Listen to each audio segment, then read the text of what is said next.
National Weather Service in League City has issued a severe thunderstorm warning for northeastern Austin County in southeastern Texas, central Waller County in southeastern Texas, northwestern Harris County in southeastern Texas until 3:45 p.m. Central Daylight Time.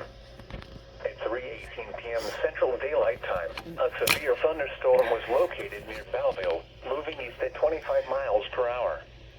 Hazard: 2-inch hail and 60 miles per hour wind gusts. Source: public. Impact: people and animals outdoors will be injured.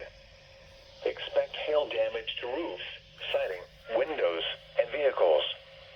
Expect wind damage to roofs, siding, and trees. Locations impacted include Prairie View, Belleville, Waller, Pine Island, and Monaville. For your protection, move to an interior room on the lowest floor of a building. Prepare immediately for large hail and damaging winds. People outside should move immediately to shelter inside a strong building. Stay away from windows,